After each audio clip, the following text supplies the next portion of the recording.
Good morning, fanboys and fangirls. Welcome back to Nerds on Topic. This is Kevin, your solo nerd. I'm getting ready to give you an episode full of jetpacks and laser beams and non-stop action. Let's get into it. Ready? Kick it up now!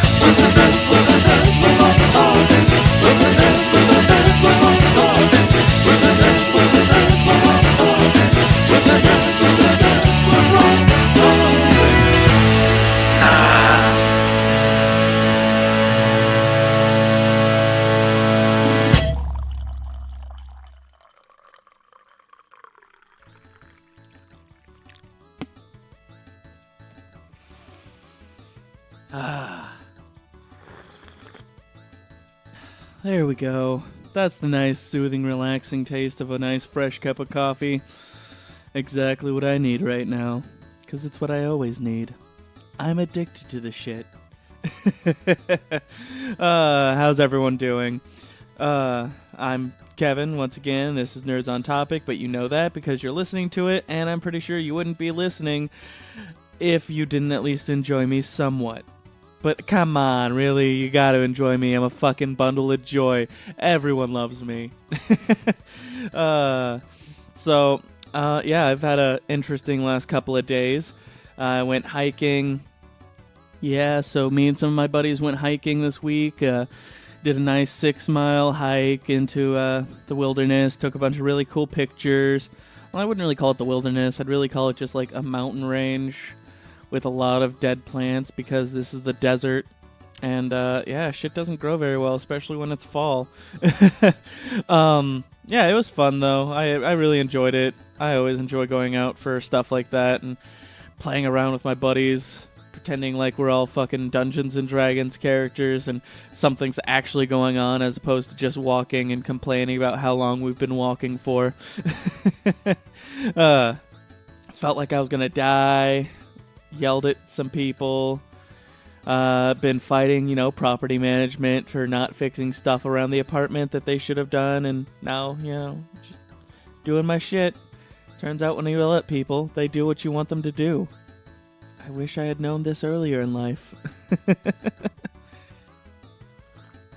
Oh, here's an idea for everyone who is actually listening. How about every time you hear me stop and take a drink, you guys also take a drink. That way, as the show goes on, I get funnier to you guys with less and less effort on my part. I'm an idiot. What's going on? I already said that, didn't I? This is another one of the grand old topic episodes. If you guys don't know, which is weird because you've been listening at all, you would know that this is Nerds on Topic, and this is one of the topic episodes where every week I pick a different topic in nerd and or geek culture. I do a shit ton of research. I do enough research to where I find out that there are a shit ton of weird lasers that hit Earth, and if you step inside of it, you get teleported to another planet, and I end up getting stuck there and teleported back and forth between the two worlds for God knows how long. Or some shit like that. I don't know. Yeah. So, yeah, this is gonna be a fun episode. If you guys don't know what this episode is about, it's about pretty much a more modern adaptation of John Carter of Mars. Except done by DC Comics and is kind of sort of a superhero. Like if John Carter was a nerd who got some balls and picked up some alien technology and decided to fight for the woman he loves. John does that, but minus the technology. Like the closest thing John uses technology in the fucking Barsoom series is swords and airships. Yep, that's pretty much the extent of him using anything technological based. But then again, the Barsoom series was written in the early 1900s. Right? I think so. Like 1913 around there. By Edgar Rice Burroughs. And today's topic, which is Adam Strange, Dr. Adam Strange. I keep on wanting to call him Dr. Strange. Is from like 1956, 1957. So yeah, big difference in time period there. And also, he's not written by Marvel, so he can't be Doctor Strange, and he can't be John Carter of Mars. So, yeah, so we have Adam Strange. Let's get into things. So, I like to start these off now recently with a kind of personal history I have with any of the IPs that I'm talking with. And with Doctor Strange, that's... with Adam Strange, that's no different. My personal history with the character is, I don't really remember exactly where I had first encountered the character. Ow, that hurt. I've just always kind of known about him, through osmosis of just reading comics. I've heard of him. But I would say the first time I actually discovered and started reading up on him was a couple of years ago. Whenever I started getting into a pulp fiction novel kind of craze, and I would just read through a shit ton of them. My favorite, of course, being John Carter of Mars, the Barsoom sagas, or Barsoom series, whatever the fuck you want to call it.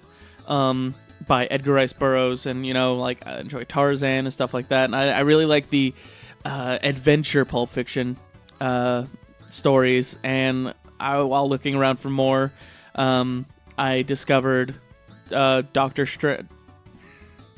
Adam Strange. I need to stop saying Doctor Strange. I discovered Adam Strange kind of in this niche corner of the DC universe. And found it interesting how he actually had connections with a couple of my favorite characters from the universe, like Starfire and shit like that. Very loose connection, but it's still there, and it made me smile and made me feel like a more intelligent person for the shit that I knew, and being validated for the stuff that I like. So, thank you, Adam Strange, for not making me feel isolated. Yeah. Blah, blah. Oh, yeah, I remember really getting excited when I saw him in Young Justice. That made me happy. What else? Yeah, that's about it for my own personal history with the character. Let's get into the character's bio. So I feel like doing characters themselves, I should do what is this character, who is this character, before getting into the story of this character. Little segment. So the character bio, the powers and abilities, the skills and equipment, the other names they've gone under, stuff like that. Maybe team affiliations. I'm not really sure if I should do that or not. But starting off with Adam Strange's character bio. So he has never gone by any other name, though he has had a descendant named Adam Strange also, who went by Space Ranger. His skills and abilities, he's a completely normal human. The only thing, though, is that he's also one of the most intelligent men on the planet, whose mind and tactical prowess, his tactical abilities are on par with or exceed Bruce Wayne and Lex Luthor, respectively, which, dear Lord, these are two of the most intelligent men on the planet already. This guy is as smart, if not smarter.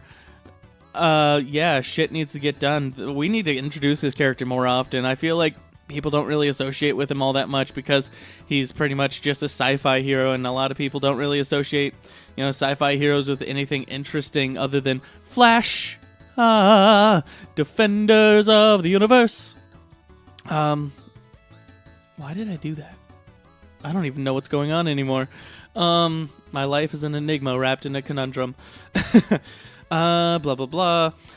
So, he has a very special spacesuit that is fireproof and insulated, with an environmental adaptability, and is able to be controlled through pure thought, which also includes a holographic thought-controlled HUD, or heads-up display for those who don't know, a HUD, and life support.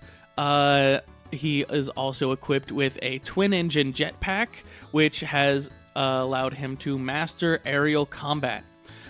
He carries a number of devices which are able to create hard-like constructs, such as shields and other things like that, and a good old-fashioned ray gun.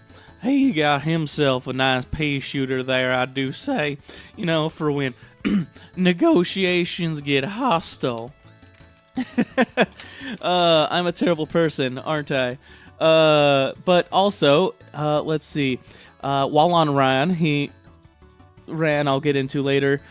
He has limited super strength, much like John Carter of Mars has super strength and all that kind of shit whenever he's on Mars as opposed to Earth. And this little interesting little tidbit right here, he has a pair of eyes that are able to see the entire electromagnetic spectrum. Yeah. What good that does to him, I'm honestly not really sure. I didn't read any stories where they really got into it all that much. Yeah. So, that is, his whole thing. His big backstory is going to be talked about during his whole publication history that I'm going to be bringing up right now, which the next segment I am going to be talking about is publication history. So, to start off talking about him, we have to talk about his inception, which happened in 1957. Two editors were tasked with creating a brand new sci-fi hero. One of them was tasked with creating one from the present, and one of them was tasked with creating one from the future. The lovely editor we're going to be following today is named Julius Schwartz, who chose to create a sci-fi hero from the present day, because he thought that more people would associate and relate to a hero who, was from the present day. And he came up with this idea of a man named Adam who teleports to another planet in the Alpha Centauri system. He named him Adam after the first man from, Earth, supposedly. If you're a religious follower, the whole Adam and Eve thing. And he named him Adam because he would be the first Earthman on an alien planet. Let's see. Doctor Strange ended up first being published in DC Showcase number 17, November 1958, and he would have two more issues following in 18 and 19 of the same year. His 3-issue run would give him a nice little cozy spot in the sci-fi anthology series being published by DC Comics at the time, called Mysteries in Space. And his stories would start in issue number 53 and would continue until about issue number 102. During this run, in issue 75, they needed to find a way to have introduced Adam Strange to the Justice League, because in a previous issue of the Justice League, the Flash had suggested bringing Adam Strange on as one of the newest members. So but someone had pointed out that they had never met before, so the Flash would have no reason to have known about Adam Strange, and they retroactively created this story in issue number 75 of his... Wow, why am I blanking? In Mysteries in Space, where the Justice League is captured by a villain who is then thwarted by Adam Strange. And that is how the Justice League ended up meeting him. This book was actually awarded the best book-length story in 1962, which is really cool, like such I don't want to say low class, but I am doing these as second string heroes, but as a second string hero to have actually won an award for his book. Like, even back then, I'm surprised he's not more popular today. I mean, he's a lot more popular than Animal, Vegetable, Mineral Man that I talked about in my last comic book episode. Go check it out. So that is the early publication of Adam Strange. And so in these issues, in these stories, they are about, Adam, who is at the time an archaeologist in, I do believe, Peru, who was teleported to a alien planet by this thing called a Zeta beam. For those who don't know, a Zeta beam is kind of like what DC's been doing recently with the boom tubes from the New Gods, a Jack Kirby creation. They basically are used to teleport from long distances throughout space because they travel a lot faster than normal spaceships. So whenever he gets to the planet Ron, he is almost immediately saved after being attacked by one of the planet's predators by a woman named Alana, who he almost immediately falls in love with. We find out that he was summoned to actually help protect the planet from oncoming alien threats, and he uses modified Ranian tech that he has reverse engineered to do this. Let's see. The data beam teleportation is temporary, and he ends up going back and forth from Earth to Ran, and he has to regularly teleport back to Ran by finding out and tracking down when and where each of the Zeta beams that Sardath, Alana's father, sent out during the time in which they were testing their Zeta beam machine. Jeez, that makes me think of the Mean Bean machine from Sonic, done by Dr. Eggman. Oh man, I'm terrible. Yeah.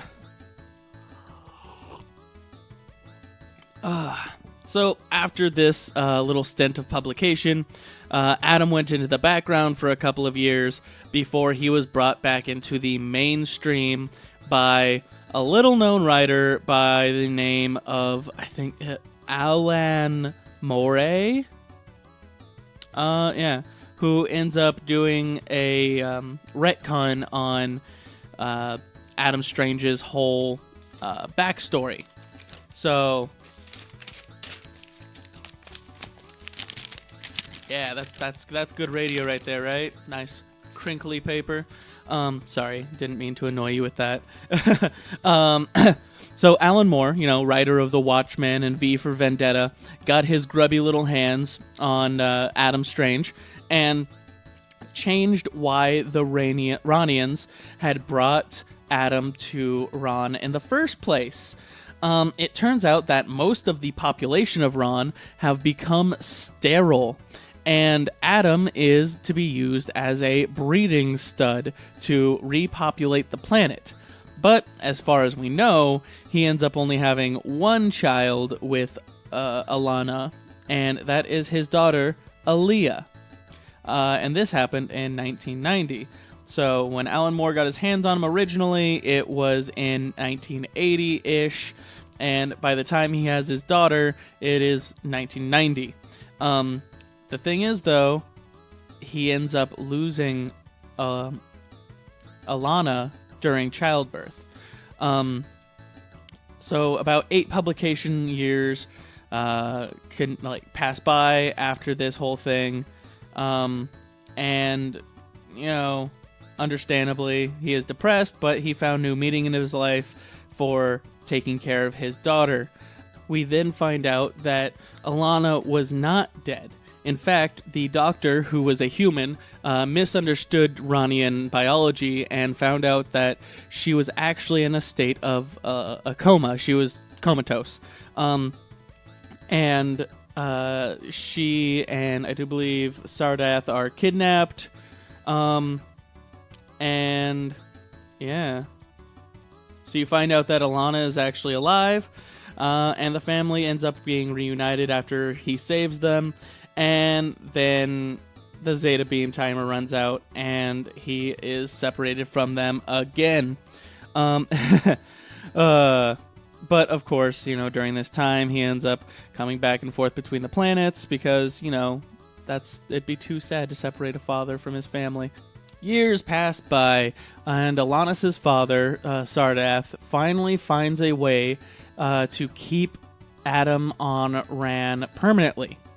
But before anything can actually happen, Superman comes and talks to Adam and reports to him that the sun that Ran is orbiting around went supernova, and everything in the solar system around it was destroyed. This, of course, meant that his whole family, his wife and his daughter, and his father-in-law were gone. And, of course, naturally, he goes into a deep depression for months. Quits being a hero and just continues to leave a meek existence. Until a race of aliens then start to attack Earth, looking for Ran.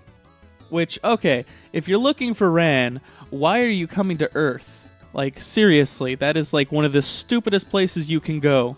Are you aware how many, uber powerful beings reside on this one tiny little rock on the, 3 planets away from the sun in the fucking Milky Way galaxy? Like, seriously. That is stupid. And of course, Adam takes up his jetpack and laser gun again to stop them. In the process, he actually finds out that Sardath was able to drain the batteries of the Zeta beam projector and dimensionally shifts the entire planet of Ran to another, dimension. Protecting it from what we actually find out is Thor's hammer axe thing, Stormbreaker. Oh wait, no, that's not his axe. It's actually a supervillain named Stormbreaker. Not as interesting. It would have been more interesting if it actually was Thor's hammer, because I don't think this guy is ever brought up again, except for when, using the help of other random-ass heroes, Adam takes down Stormbreaker and is finally able to live on Ran.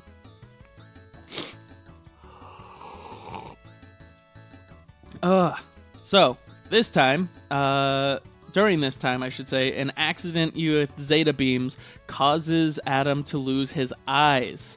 And figuring something out, they are able to use his daughter, Alina, to clone a brand new pair of eyes for him that are much better than his previous ones. Eyes that are able to see every electromagnetic spectrum for some reason. I don't know. I don't know what good that does. Does it allow him to see, radio waves and shit like that? I don't know. Anyways, Adam then later on joins a group called Rebels. But it's an abbreviation for, I could not actually find the abbreviation for Rebels, but it's, REBELS, but with periods in between everything, which is led by Brainiac 2. He assists Brainiac 2 and finds a way to return Ran to the normal dimension which they had come from.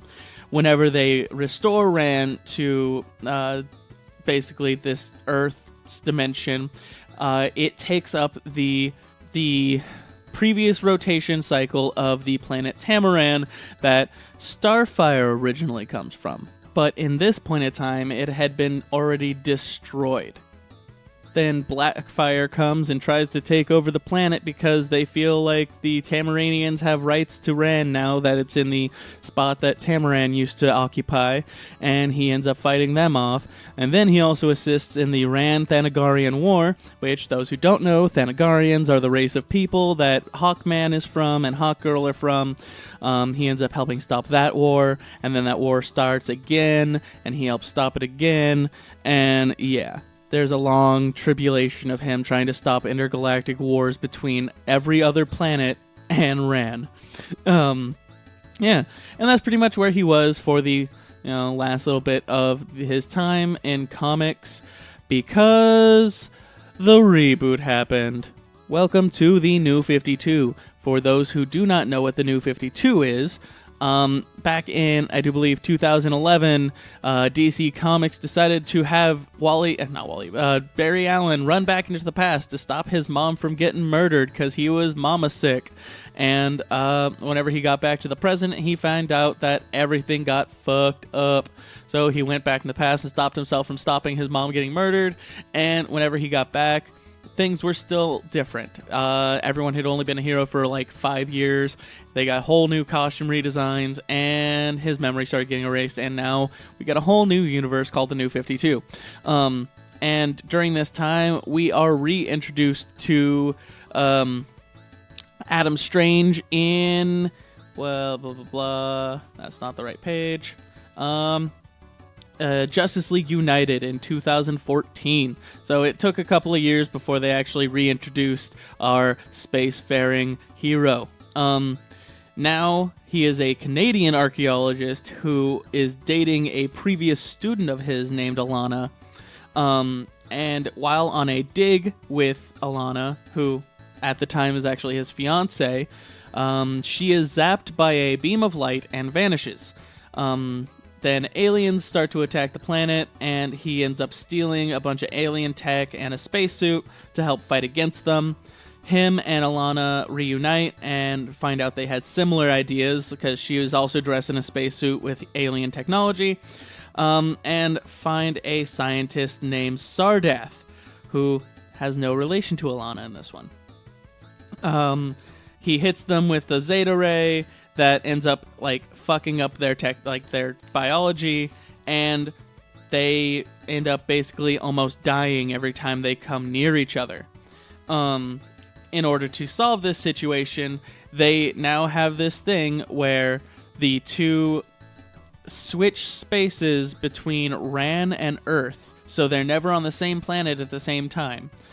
Dear Lord, this is so fucking sad.